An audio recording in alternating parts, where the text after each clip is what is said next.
বিশ্বজুড়ে টানটান উত্তেজনার মাঝে জানিয়ে দিচ্ছি আজকের আন্তর্জাতিক আপডেট সংবাদ। শুরুতেই দেখুন গুরুত্বপূর্ণ শিরোনাম। আমেরিকার এই পদক্ষেপ কি মধ্যপ্রাচ্যে নতুন যুদ্ধের ইঙ্গিত? বিশ্বশক্তির ভারসাম্য কি বদলে যাচ্ছে? থাকছে প্রতিবেদনে। ইরানের বিরুদ্ধে হামলা, চাপের মুখে ট্রাম্প প্রশাসন। থাকছে প্রতিবেদনে। ইরানের সাবেক প্রেসিডেন্ট আহমাদিনেজাদ বেঁচে আছেন, উপদেষ্টা। থাকছে প্রতিবেদনে। পাকিস্তানে খামেনি হত্যার প্রতিবাদে বিক্ষোভ, নিহত বেড়ে 23। থাকছে প্রতিবেদনে। ইরানের বিরুদ্ধে যুদ্ধে ইসরায়েল যুক্তরাষ্ট্রের সঙ্গে যুক্ত হল আরও এক দেশ। থাকছে প্রতিবেদনে। লেবাননের 50টির বেশি গ্রাম খালি করার নির্দেশ ইসরায়েলের। থাকছে প্রতিবেদনে। এতক্ষণ শুনতেছিলেন সংবাদ শিরোনাম, এখন বিস্তারিত। বিশ্বজুড়ে বাড়ছে উত্তেজনা। একের পর এক সিদ্ধান্তে বদলে যাচ্ছে আন্তর্জাতিক শক্তির ভারসাম্য। বড় শক্তিগুলো যখন মুখোমুখি অবস্থানে, তখন সাধারণ মানুষের মনে একটাই প্রশ্ন: কোথায় যাচ্ছে বিশ্ব রাজনীতি? ইরানের বিরুদ্ধে হামলা, চাপের মুখে ট্রাম্প প্রশাসন। ইরানের ওপর মার্কিন ও ইসরায়েলি যৌথ সামরিক অভিযান শুরুর পর যুক্তরাষ্ট্রে পরিচালিত এক জনমত জরিপে দেখা গেছে, দেশটির প্রায় অর্ধেক নাগরিক এই হামলার সরাসরি বিরোধিতা করছেন। রয়টার্স ইপসোস পরিচালিত এই জরিপটি এমন এক সময়ে প্রকাশিত হল যখন মধ্যপ্রাচ্যে পাল্টা হামলায় প্রথমবার মার্কিন সেনার মৃত্যুর খবর পাওয়া গেছে। এর ফলে আসন্ন মধ্যবর্তী নির্বাচনের আগে প্রেসিডেন্ট ডোনাল্ড ট্রাম্প ও রিপাবলিকান আইন প্রণেতারা চরম চাপের মুখে পড়েছেন। শনি 28 ফেব্রুয়ারি ও রোববার 1 মার্চ পরিচালিত এই জরিপে দেখা গেছে, মাত্র 25% মার্কিনই এই সামরিক পদক্ষেপের পক্ষে মত দিয়েছেন। বিপরীতে 43% নাগরিক সরাসরি এই যুদ্ধের বিরোধিতা করেছেন এবং 29% তাদের মতামত নিয়ে অনিশ্চয়তা প্রকাশ করেছেন। রিপাবলিকান সমর্থকদের মধ্যে সমর্থনের হার কিছুটা বেশি, 55% হলেও তাদের 42%ই জানিয়েছেন যে যদি এই যুদ্ধের ফলে মার্কিন সেনাদের প্রাণহানি ঘটে তবে তারা তাদের সমর্থন প্রত্যাহার করে নেবেন। অন্যদিকে ডেমোক্র্যাটদের 74%ই এই হামলার কড়া সমালোচনা করেছেন। ইরানের সর্বোচ্চ নেতা আয়াতুল্লাহ আলী খামেনিকে হত্যার পর ট্রাম্প এই অভিযানকে একটি ন্যায়সঙ্গত মিশন হিসেবে অভিহিত করেছেন এবং লক্ষ্য অর্জিত না হওয়া পর্যন্ত যুদ্ধ চালিয়ে যাওয়ার ঘোষণা দিয়েছেন।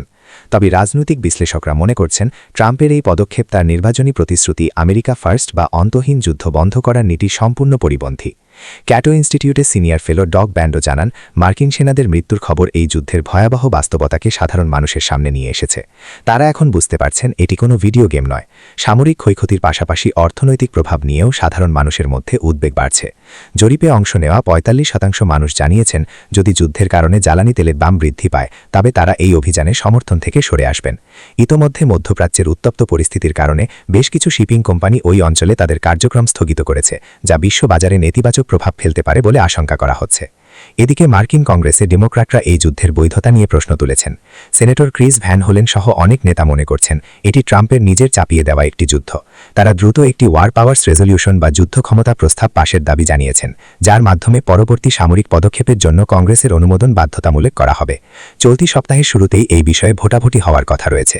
ইরান, ইসরায়েল এবং পার্শ্ববর্তী দেশগুলোতে ইতিমধ্যে কয়েকশো মানুষের প্রাণহানির ঘটনায় আন্তর্জাতিক মহলেও অস্থিরতা বিরাজ করছে। পাকিস্তানে খামেনি হত্যার প্রতিবাদে বিক্ষোভ, নিহত বেড়ে 23।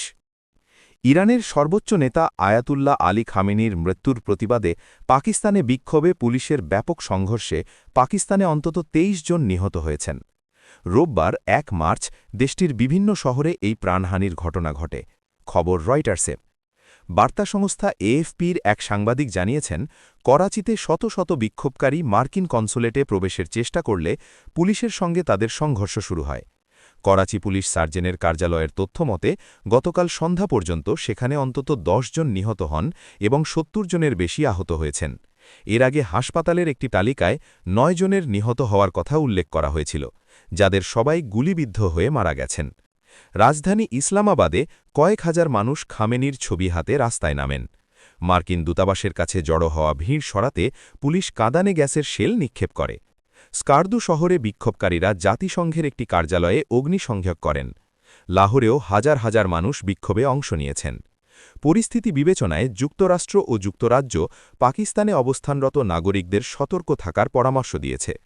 দক্ষিণ ও দক্ষিণ পূর্ব এশিয়ার মুসলিম প্রধান দেশগুলোর সরকারও সব পক্ষকে সংযত থাকার আহ্বান জানিয়েছে। অনেক ধর্মীয় ও রাজনৈতিক দল খামেনিকে শহীদ হিসাবে অভিহিত করেছে। পাকিস্তানের প্রধানমন্ত্রী শাহবাজ শরীফ খামেনি হত্যার ঘটনাকে আন্তর্জাতিক আইনের লঙ্ঘন বলে অভিহিত করেছেন। সামাজিক যোগাযোগ মাধ্যম এক্সে তিনি লিখেছেন, রাষ্ট্রপ্রধান বা সরকার প্রধানকে লক্ষ্যবস্তু না করা একটি দীর্ঘকালীন প্রথা। খামেনির শাহাদতে পাকিস্তানের জনগণ ইরানের শোকাতুর মানুষের পাশে আছে। লেবাননের ৫০টিরও বেশি গ্রাম খালি করার নির্দেশ ইসরায়েলের। লেবাননের ৫০টিরও বেশি গ্রামের বাসিন্দাদের এলাকা ছেড়ে চলে যাওয়ার নির্দেশ দিয়েছে ইসরায়েল।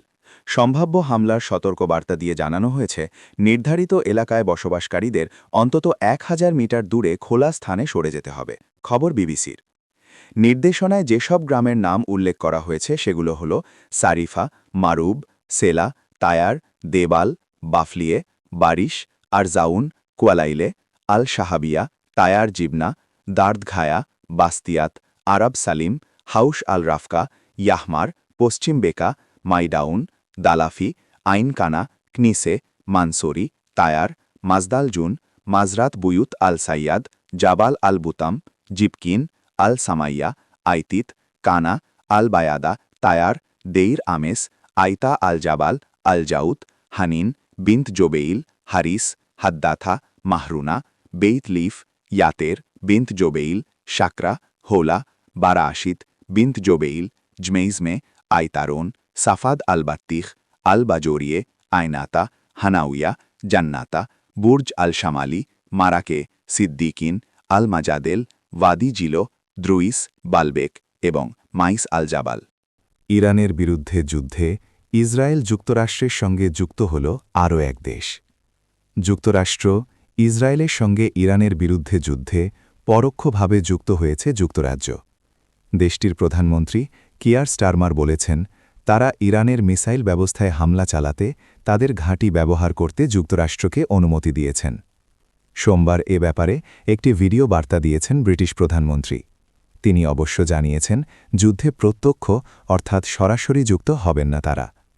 স্টারমার বলেন, আমাদের উপসাগরীয় অঞ্চলের মধ্যপ্রাচ্যে বন্ধু রাষ্ট্রগুলো তাদের রক্ষায় আমাদের আরও জোরালো ভূমিকা রাখতে অনুরোধ করেছে। আমাদের ব্রিটিশ যুদ্ধবিমানগুলো বর্তমানে আকাশপথে যৌথ প্রতিরক্ষা অভিযানে অংশ নিচ্ছে এবং তারা ইতিমধ্যেই ইরানের ছোড়া বেশ কিছু হামলা সফলভাবে রুখে দিয়েছে। তিনি বলেন, তবে এই হুমকি পুরোপুরি বন্ধ করার একমাত্র পথ হল মিসাইলগুলোকে সেগুলোর উৎসস্থলেই ধ্বংস করে দেওয়া, অর্থাৎ ইরানের যে গুদামে এগুলো রাখা আছে বা যে লঞ্চার দিয়ে এগুলো ছোড়া হয় সেগুলো গুড়িয়ে দেওয়া। ব্রিটিশ প্রধানমন্ত্রী বলেন, যুক্তরাষ্ট্র নির্দিষ্ট এবং সীমিত প্রতিরক্ষা স্বার্থে ব্রিটিশ ঘাঁটিগুলো ব্যবহারের অনুমতি চেয়েছে। তিনি আরও বলেন, আমরা তাদের এই অনুরোধ গ্রহণ করার সিদ্ধান্ত নিয়েছি। আমাদের উদ্দেশ্য হল ইরানকে থামানো, যেন তারা পুরো অঞ্চলে মিসাইল ছুড়ে নিরীহ মানুষ হত্যা করতে না পারে, ব্রিটিশ নাগরিকদের জীবন ঝুঁকিতে না ফেলে এবং এমন সব দেশে হামলা না চালায় যারা এই সংঘাতের সাথে জড়িতই নয়।